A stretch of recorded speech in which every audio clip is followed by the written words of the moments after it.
graceful entrance, as we say.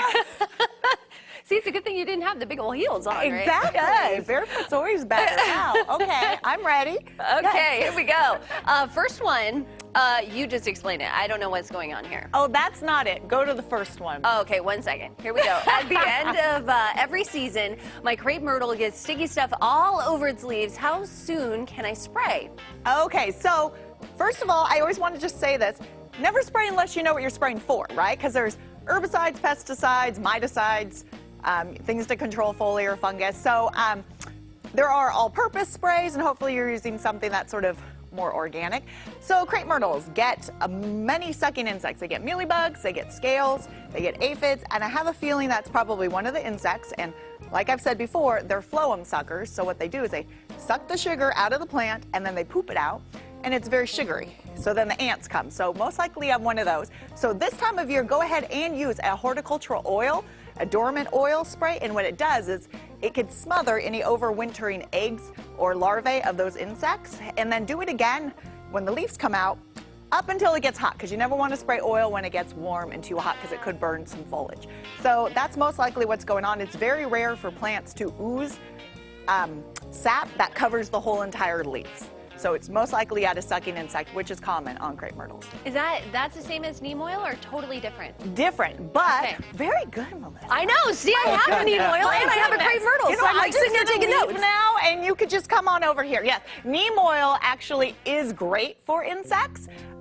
It also kills any foliar fungus disease too. Same thing. Don't spray it when it gets too hot.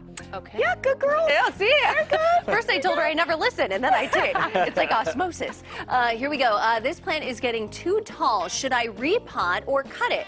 Okay, that is commonly called a corn plant. This is one of my top, I think, 5 questions of last year. It's a great house plant because you could water it a lot and you could go for, I'm going to say months because I've done that. I don't recommend it without watering it. So what happens is, yes, it gets very tall. And if you cut anywhere along right above a set of leaves, what happens is it will branch out.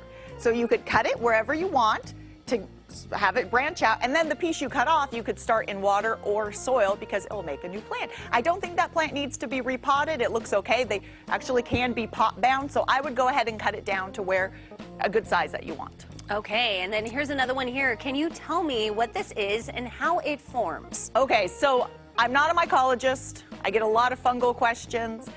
But anytime you have something like this growing out of a tree, the general term is called a conch, and it is a fungus. And when you're seeing the fruiting bodies come out of a branch, there are internal structures of that body inside the tree and causing rot. So when you see this on a tree, a large tree, be very cautious. Get an arborist out there because that most likely means the tree is gone and the stability of the tree is compromised. So also along the base of the tree too, if you see them. It doesn't need to be along the trunk, even like a foot out, 2 feet out. So if it's a small tree, cut it down, you know, if you could do so yourself.